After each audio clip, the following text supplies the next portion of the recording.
Get you some money, you're gonna feel different. Straight up. You might even, all that other advice I could have gave you, this the short version.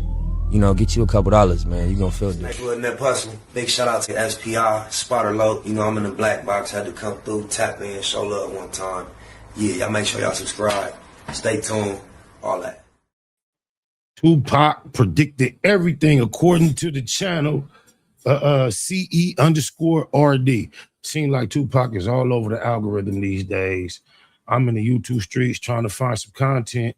He's steady popping up. I'm like, instead of running from it, ignoring it, let's tap into some of it, see what's cracking.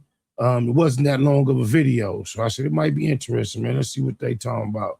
Oh, my mama.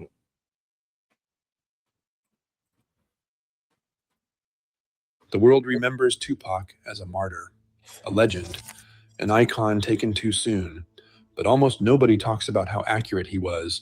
Police brutality, the prison system, an industry feeding on black pain, his own death at 25. Between 1991 and 1996, he predicted all of it on camera, and almost no one listened. Why his warnings were ignored is more uncomfortable than you'd expect. In September 1991, Tupac released his debut single, Trapped, mapping out daily survival under constant police surveillance. He described being chased, cornered, and criminalized simply for walking down the street. Weeks later, Oakland officers stopped him for jaywalking, choked him, and beat him unconscious on the pavement. Tupac responded with a $10 million civil rights lawsuit, grounding his lyrics in raw legal action. During a 1992 television interview, he spoke of I wonder if he won that lawsuit. This violence as a structural force targeting young black men, warning that law enforcement harbored a cold indifference toward black lives. He carried this message to national television in 1993, recounting on the Arsenio Hall show how officers beat him and threw him in jail. For decades, mainstream critics dismissed these warnings as dangerous hyperbole. And here's what makes this uncomfortable. It took the murder of George Floyd and the global 2020 Black Lives Matter protests for the public to recognize the structural reality Tupac diagnosed at 20 years old.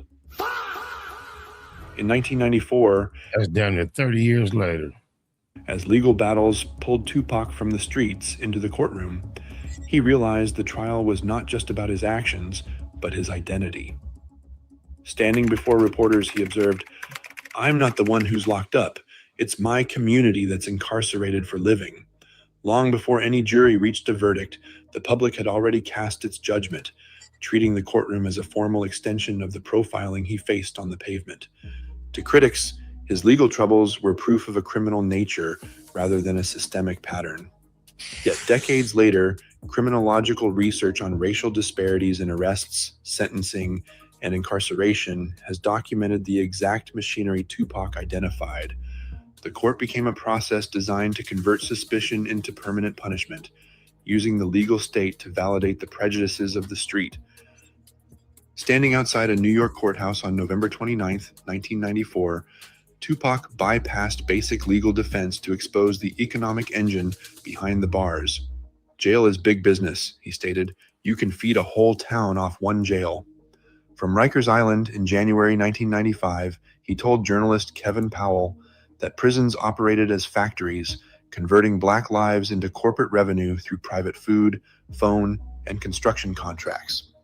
In the mid-1990s, framing corrections as a corporate cash cow was dismissed as radical paranoia.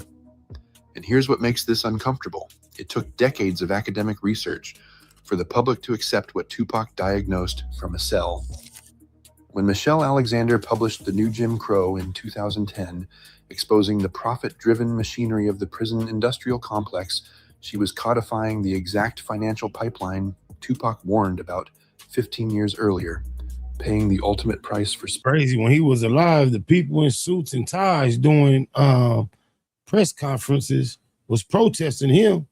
I hope they put a clip in here of him actually being at one of these press conferences. I remember he was there with the dog pound when he first got to death row. And remember the dog pound, I believe, tried to get up and speak or didn't.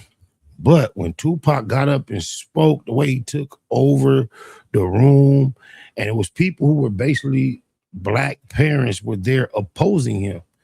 And the way he made them become his supporters in that small time was immaculate. Speaking the truth from inside the machine. In his April 1995 interview with Vibe magazine, Tupac warned that major media and record companies were selling our pain without a conscience, without mercy, without compassion. He recognized a chilling industry pattern. The marketplace wanted black trauma in the art, but rejected the political critique behind it. It was highly profitable to package the suffering of the streets as raw entertainment, but unacceptable to challenge the power structures that kept those streets desperate. And here's what makes this uncomfortable. His 1995 warnings accurately describe our modern media environment. Throughout the 2010s and 2020s, black pain has been circulated, streamed, and monetized at lightning speed, celebrated as cultural content while the actual crises go unaddressed. Tupac understood that visibility does not equal accountability. He saw that corporate machinery would gladly profit from the raw depiction of black agony, effectively converting a cry for structural reform into a marketable commodity. In October 1995, Tupac told the Los Angeles Times, "I feel trapped by the label. They want my voice, but not my freedom." While the public saw Death Row Records as a powerhouse of black independence, Tupac saw the cold math of contract exploitation.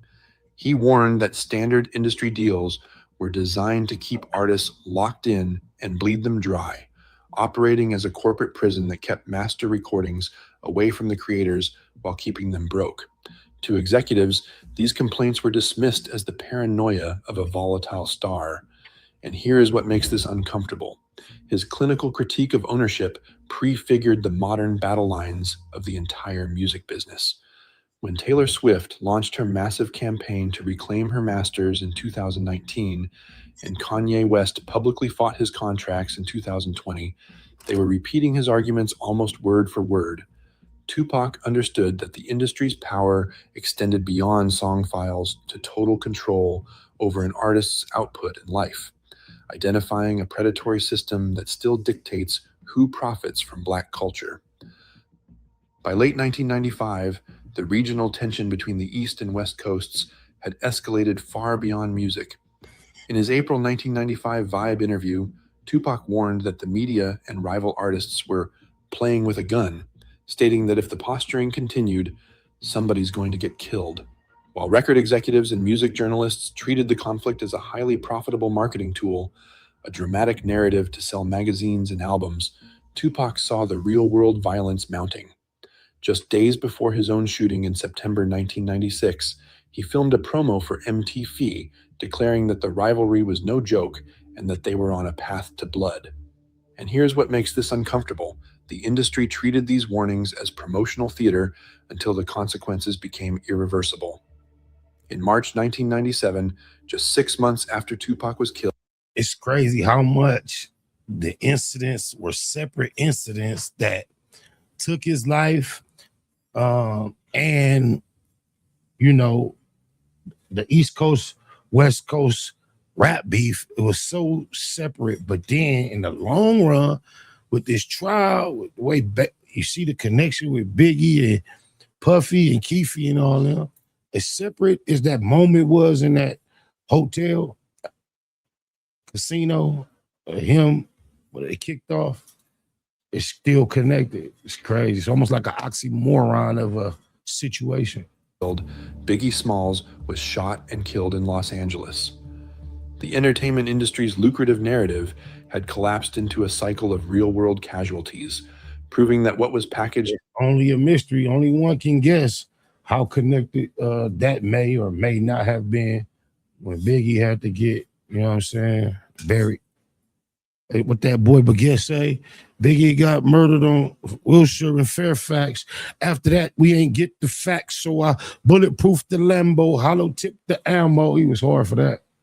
Baguette's from Brooklyn. Shout out to my nigga. As commercial drama was a genuine warning of impending death. In early 1996, Tupac sat for an interview and calmly spoke about his future in a way that sounded less like theatrical performance and more like quiet, deliberate acceptance. "I know how it's going to be when I die," he said. I'm a fade. This was not a singular outburst designed to shock, but a theme he returned to on multiple occasions throughout his career. As early as 1991, he admitted, "I'm not afraid of death. I'm afraid of the world forgetting my name." In his handwritten notebooks, next to lyrics warning that tomorrow is not promised, he left a stark, marginal note. "If I die, let it be a lesson, not a martyrdom." I see He different spoke of his early corner. demise as a mathematical certainty, an inevitable consequence of living within See, that's gonna go over a gang of heads. If I die, let it be a lesson and not a martyrdom. As a martyr, when you die, you spark a movement. Kind of contradictory to what he said. He might not change the world, but he will spark the mind that does. And he said that it'd be a lesson more so. Don't go out and die the way I did and live the way I live. A lot of people die and people say, I want to live and die like him. He's saying, don't do that. The way I die, learn a lesson from it, which I think is wise. Oh, my mama, don't go out like some of our loved ones. Rest in peace, neighborhood Nip, to Crip. Don't even go out like us, please. Wish she had not gone out like that whatsoever. Actualities. Oh, my mama. very systems he spent his life exposing. On September 13th, 1996, that certainty became biography. Tupac was shot in a Las Vegas drive-by and died at 25 years old. And here's what makes this uncomfortable. The interview clips where he details his own end are no longer dismissed as youth. That just fucked me up. I'm 25 twice. Ooh. And just imagine the impact he made in that small bit of life. Hey, I'm 25 twice. But hey, I gotta say, the gratitude is the attitude. Oh my. A nifty 50. Who quoted? I'll be damn. Amen and amen. Bravado or hip-hop theater. Decades later, these archival recordings circulate continuously across digital networks, viewed by millions not as speculative rumors, but as chronological proof of a tragedy he saw coming from miles away. Tupac stands entirely alone in this foresight, a cultural witness whose final warning was himself. Today, we occupy the exact reality he was vilified for forecasting. I had no idea that it was going to go more on the industry side, corporate with this, but that is another seem like prophetic characteristic that we can attribute to the late, great Tupac Shakur. Rest in peace. Get you some money, you're gonna feel different. Straight up. You might even, all that other advice I could have gave you, this the short version. Get you a couple dollars, man. You're gonna feel different. Neighborhood Nip hustling. Big shout out to SPI, Spotter Low. I'm in the black box, had to come through, tap in, show love one time. Yeah, y'all make sure y'all subscribe. Stay tuned, all that.